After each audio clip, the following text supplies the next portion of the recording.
para komsos putih-putih ya. Silakan duduk Mo. Oke, udah. Masuk, udah. Udah. Saya off dulu ya. Kendati 63 pendengar nanti taki ya. Oke, bye dulu. Lalu setelah habis saya WA enak banget. Umat tersebut WA lagi. Romo, puji Tuhan, makanannya dinikmati. Itu sebagai ungkapan syukur saya. Karena 1 minggu yang lalu Romo ngirim pesan foto mobil paroki dan nomor platnya itu saya jadikan atau saya masukkan dalam nomor judul. Dunia digital itu menjadi sarana, menjadi media. Maka aktiflah seluas-luasnya dengan mediamu, dengan kontenmu, dengan apa yang kamu miliki. Cuman jangan tinggalkan imanmu.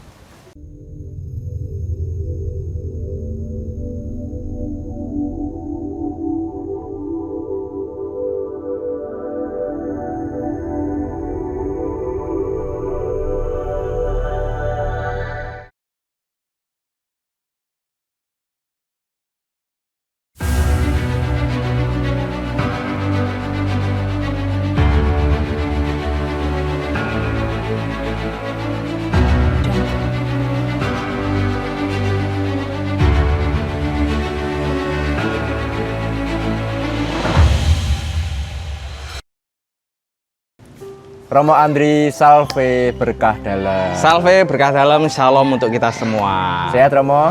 Sehat selalu. Mantap. Oke, Romo boleh kenalan sedikit tentang Romo Andri? Siapakah Romo Andri itu? Baik, saya biasa dipanggil Romo Andri. Kemudian saat ini saya bertugas di Semarang, khususnya di Paroki Santo Petrus Sambiroto. Begitu perkenalan singkatnya. Mungkin ada yang perlu digali. Aslinya mana aslinya? Oke, aslinya. Asli saya dari Paroki Mboro, Kulon Progo. Maka ketika di seminari ataupun di formasio saya kerap kali dipanggil Mboro. Nah, karena mau merujuk tempat paroki saya. Begitu. Oke, dari Mboro ya. Betul. Kalau Romo dulu pertama-tama kok bisa pengen jadi Romo tuh gimana? Pertama itu ketika kecil ya, ketika kecil itu dari hati ada keinginan yang menggebu-gebu, pengen jadi Romo. Ya mirip-mirip lah ketika teman-teman itu mengalami suara hati, entah jatuh cinta, entah tertarik dengan yang lainnya, tapi hati saya juga punya ketertarikan, punya suara yang menggebu-gebu, pengen jadi Romo. Jadi sesimpel itu, berasal dari hati. Kemudian hal-hal sekitarnya juga mendukung saya untuk melanjutkan suara hati itu dengan menanggapi panggilan keluarga, lingkungan, dan juga paroki itu. Jadi sesimpel itu. Dari kecil berarti Romo ya? Ya, Sekolahnya di Mertoyudan juga? ya dulu. Langsung ke Kentungan? Sebelum ke Kentungan ada satu tahap lagi. Oh ya? Di mana? Satu tahap itu ada di Tor Jangli. Di Jangli kami 1 tahun untuk belajar doa, meditasi, dan kerap kali juga kebablasan tidur. Tapi itu memantapkan seperti Santo Yusuf. Betul. Oh, berarti awal-awal banget itu ke Tor Jangli itu ya? Betul. Iya, iya. Berarti bener-bener jadi Romo apa enggak ini? Gitu ya, Mo ya? Oke. Lurus banget ya, Mo kayaknya ya? Ya, kurus. Seperti saya juga sekarang masih kurus. Oh, masih. lurus, Mo, lurus. Oh, lurus toh? Wow, pendengaran saya berkurang ini. Oke. Kalau selama Romo di pendidikan, jadi Romo gitu, Romo punya guru spiritual gitu gak sih, Mo? Ada. Atau dosen atau Romo pembimbing yang selalu menemani atau memberi pencerahan buat Romo Andri? Baik, jadi satu imam itu punya pembimbing rohani. Dulu saya dengan Romo Mardi Kartono SJ. Kemudian beliau pindah, lalu saya melanjutkan bimbingan rohani dengan Romo Kendar. Tapi kalau nanti tanya Romo Kendar, jangan tanya aib saya ya. Beliau tahu. Itu. Kemudian juga punya dosen di Kentungan, banyak sekali dosen-dosen berkualitas dan sangat-sangat membimbing dan cerdas sekali. Ya. Gitu. Bener-bener keren. Kalau pengalaman selama jadi Romo, Ya. yang paling berkesan, yang paling berkesan, bermakna juga boleh. Ada enggak, Mo ya? Ada tentunya saat ini boleh sedikit cerita ya, sedikit cerita. Jadi suatu ketika saya bersama dengan umat ngobrol-ngobrol, lalu umatnya pulang meninggalkan pastoran. Setelah itu umat WA saya, kirim pesan, Romo boleh dong fotokan mobil paroki Romo. Lalu saya tanpa pikir panjang, ya udahlah daripada bertanya-tanya lagi di WA, saya fotokan mobil paroki nih. Setelah saya fotokan, ternyata umat tersebut WA lagi, Romo kurang utuh fotonya karena saya fotonya hanya ke atas ya, kap mobil ke atas, lalu pengen fotonya utuh, maka saya fotokan utuh dan di situ tidak dibalas lagi oleh umat. Selang 1 minggu umat tersebut WA lagi, Romo gimana caos dahar siangnya enak enggak? Saat itu saya barusan selesai makan siang, lalu saya menyampaikan, enak tenan nih, berarti gue yang ngirim ya. Dan saat itu adalah caos daharnya adalah ayam goreng widuran, enak banget, bener.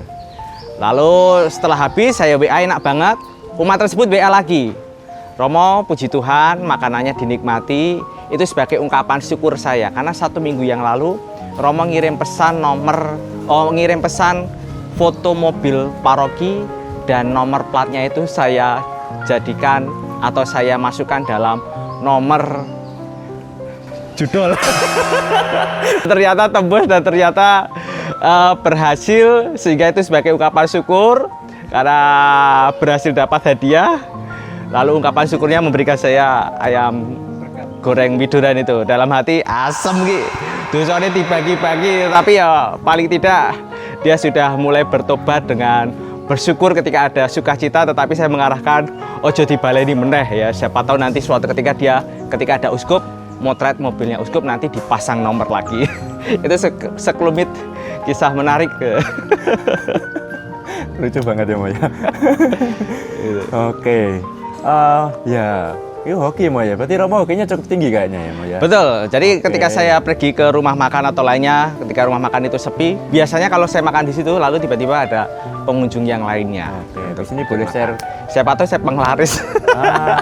Share nomor Bukan, yang penting doa aja, oke, doa. plat mobilnya ke kami nanti loh. Siapa tahu nanti coba. Jangan, nanti di ban loh, Jangan. Ya. Oke. Kalau Romo kan biasanya setiap Romo punya moto tabisan. Kalau moto tabisannya Romo Andri? Oke, moto tabisan saya diambil dari Yohanes 20 ayat 19. Damai sejahtera bagimu. Artinya kami mengambil pakfobis, artinya rahmat damai sejahtera itu yang pengen kami hayati supaya kami boleh membagikan rahmat itu. Karena rahmat itu adalah rahmat pertama Kristus kepada umat manusia setelah dia bangkit. Jadi damai sejahtera bagimu, pakfobis. Itu moto yang membuat saya harus boleh berjuang menghadirkan damai kepada siapapun. Maka mohon maaf pada umat, mungkin kalau saya belum bisa menghadirkan damai sejahtera, mohon maaf. Tetapi kalau sudah, tolong selalu doakan kami, doakan saya supaya mampu memberikan damai sejahtera bagimu. Oke, makanya Romo Andri suka live TikTok ya? Betul. Mungkin itu untuk memberikan damai, terutama ke anak-anak kayaknya ya. Karena viewernya Romo banyak anak-anak ini. Generasi Alpha. Oke, menarik banget. Jadi kan emang anak muda sekarang begitu ya, Mbak ya. Kalau menurut Romo, tantangan terbesar buat umat Katolik di era sekarang ini, kira-kira apa, Bu? Tantangan terbesar itu adalah mereka melupakan iman tradisional. Agak berat ya bahasanya ya. Iman tradisional itu adalah doa-doa dasar, devosional, pertemuan lingkungan, kemudian ikut ekaristi di gereja, itu kan sangat-sangat tradisional yang selalu dilestarikan dan diwartakan. Tetapi umat zaman sekarang itu lebih asik, pragmatis, pengen enaknya doang dalam beriman. Misalnya ndak usah denger khotbah Romo deh, cukup lihat di YouTube. Ndak mau ikut misa, cukup ikut secara streaming. Ataupun juga tidak pengen ikut persekutuan, paguyuban, entah itu di lingkungan komunitas, pengennya hanya sekedar yang sesuai dengan seleranya. Maka tantangan di dunia modern ini adalah mari kita kembali pada hal-hal yang sifatnya sangat asli, tradisi kudus, tradisi suci, entah itu paguyuban, doa-doa, ritus devosional. Maka jangan tinggalkan itu hanya demi selera, demi kemajuan teknologi, ataupun juga hanya karena FOMO di dunia media sosial. Begitu. Ya. Oke, agak kontradiktif ya dengan Romo yang sangat kental dengan dunia digital ya, terutama Betul. di media sosial ya, TikTok dan IG. Ada sambungannya nggak sih Mo antara beriman yang sampai di lingkungan dan teman-temannya itu dengan beriman yang di digital? Oke, sambungannya itu adalah teknologi, hampir saja kejatuhan. Dunia digital itu menjadi sarana, menjadi media. Maka aktiflah seluas-luasnya dengan mediamu, dengan kontenmu, dengan apa yang kamu miliki. Cuman jangan tinggalkan imanmu, jangan tinggalkan Kristus di dalamnya. Maka seperti, maaf boleh ambil saya contoh, saya kalau entah itu live, entah itu bikin status, entah itu bikin konten, paling tidak ada makna imannya di dalamnya. Maka jadikanlah media menjadi sarana untuk pewartaan iman, kendati mungkin hanya sepersekian kecil dari isi kontenmu itu. Begitu. Oke, berarti tetap harus ada message-nya ya Mo ya, Yes. pesannya. Oke. Kalau Romo pesannya kan biasanya banyak dihadirkan di homili ya Romo ya. Yes. Oke, kalau Romo lebih suka homili yang singkat tapi jelas atau yang berlama-lama gitu biasanya Mo? Lebih suka yang gimana Mo?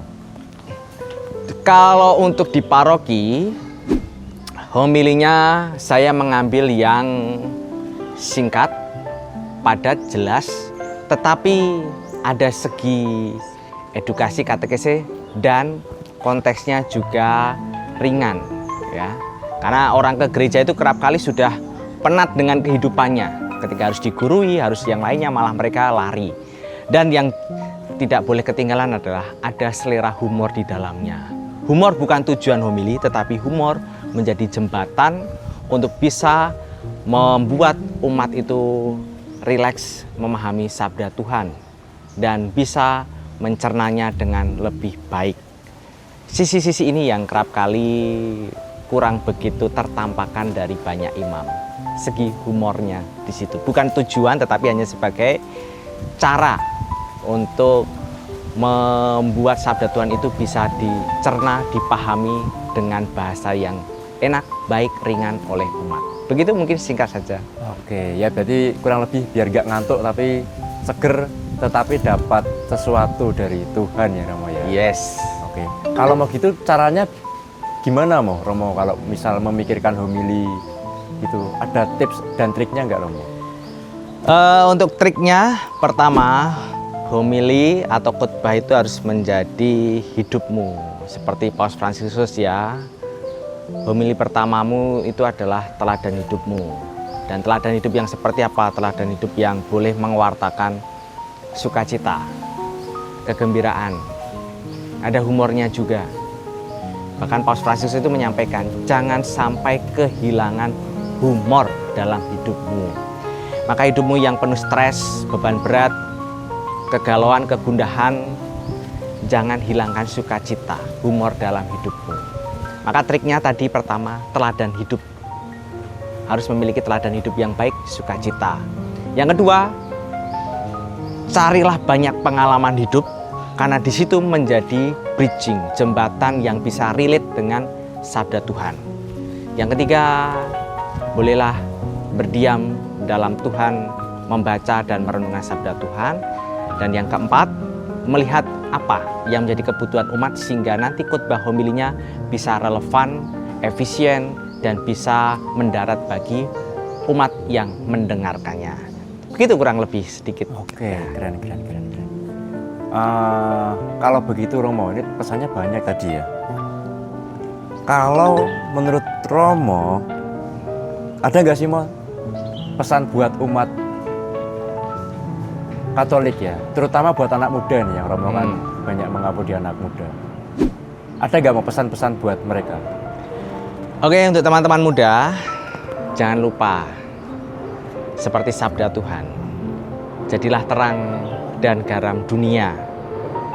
Jangan sampai terangmu pudar karena pergaulan, karena teknologi, karena salah pilihan. Jangan sampai kamu tidak menjadi garam karena terpengaruh sesama orang-orang di sekitarmu yang mungkin membawa pada pengaruh yang buruk. Maka kamu sudah dipercaya, maka jadilah terang dan garam dunia dimanapun kamu berada. Tunjukkan kamu adalah anak Tuhan, kamu murid Kristus, dan kamu orang Katolik. Oke, mantap sekali Romo. Kalau boleh tahu Romo, ke depan visi pelayanan Romo tuh pengen yang gimana Romo? Oke, sebagaimana saya Imam Diosesan Keuskupan Agung Semarang, maka visi saya tidak bisa saya lepaskan dari visi besar Keuskupan Agung Semarang. Maka imamat saya letakkan entah itu 5 tahun ke depan ataupun sampai 2035 sebagai visi bersama adalah gereja yang bahagia. Ayo, jadilah umat yang bahagia. Bahagia dalam apapun itu, ya, tetapi secara khusus bahagia dalam iman dan pelayanan. Yang kedua, menginspirasi, ya. Jadilah pribadi yang menginspirasi banyak orang. Maka saya dalam homili pun mencoba supaya orang yang mendengarkan terinspirasi. Ataupun juga melalui keteladanan hidup, semoga orang juga semakin terinspirasi. Oh, ini ada imam yang misalnya lucu, yang mau melayani, yang mau merengkuh, dan lain sebagainya. Bapak Ibu juga perlu menjadi pribadi yang inspirasi, menginspirasi anak-anak, menginspirasi sesama. Dan yang terakhir, imamat yang menyejahterakan. Artinya membawa kesejahteraan bagi umat-umat yang secara khusus KLMTD, kecil, lemah, miskin, tersingkir, difabel. Maka pelayanan saya coba sungguh saya berikan atau prioritaskan kepada mereka yang sungguh mengalami banyak sekali kekurangan dan ketidakberuntungan dalam hidup. Maka kalau mau disingkat seperti BIS, bahagia, inspirasi, dan sejahtera. Begitu. Woi, BIS, bahagia, inspirasi, sejahtera ya Romo ya. Singkat tapi mengena ini, luar biasa. Terima kasih Romo. Sepertinya sudah banyak yang kita perbincangkan di siang hari ini. Kalau boleh mengakhiri, adakah kata-kata singkat untuk pemirsanya nanti Romo YouTube ini? Baik, untuk umat yang mendengarkan ataupun melihat podcast ini, doakanlah gereja Katolik, doakanlah para imam, bruder, suster, frater, dan juga mari kita bertumbuh dalam iman supaya kita boleh menghadirkan wajah Kristus yang memberikan kebahagiaan, bisa memberikan kesejahteraan bagi kita semua. Dan akhirnya, mari sebagaimana refleksi saya, berikanlah damai kepada siapapun. Karena di situ gereja akan kelihatan, gereja akan berbuah dalam kehidupan kita. Amin. Oke, mantap sekali. Terima kasih Romo Andri. Sukses buat pelayanannya. Terima kasih, Pak Dalam. Sehat-sehat terus. Oh iya, aktivitas Romo selain masih ada lagi. Selain melayani umat, Romo tuh hobinya apa? Hobi saya sport, ya. Salah satunya adalah badminton. Badminton. Jadi badminton itu menjadi sarana untuk sehat secara fisik, sehat juga secara jiwa. Karena di situ saya bisa mengecek para Romo dan mereka yang main di situ. Nah, itu kebahagiaannya di situ. Jadi kebahagiaan lahir dan batin. Oke, kesehatan jiwa ya Romo. Kalau kesehatan jiwa, kenapa Romo dukung MU? MU itu adalah tanda kesetiaan. Maka ada arahnya, glory Man United. Artinya ada kemuliaan yang mau diarahkan. Maka dengan setia, kemuliaan akan tercapai. Entah itu kapan. Maka ketika menjadi pendukung MU, tidak sakit hati ketika dihina. Tidak menjadi enggan ketika timnya kalah. Tetapi disitulah kita, para fans MU nih, secara khusus, setia itu mahal. Maka mari kita setia karena nantinya ada kemuliaan, glory. Setialah. Oke. Tapi untuk juara masih lama, Mo. kita doakan supaya secepatnya Waduh. tsunami tropi. Oke, terima kasih Oke. Romo Andri waktunya ya. Ini beneran closing kalau ini mau ya. Ya, oke. Ya, terima kasih untuk waktunya Romo Andri, berkah dalam, salve buat semuanya. Berkah dalam, salve, shalom. Selamat jumpa di episode selanjutnya dengan siapapun romonya. Bye-bye.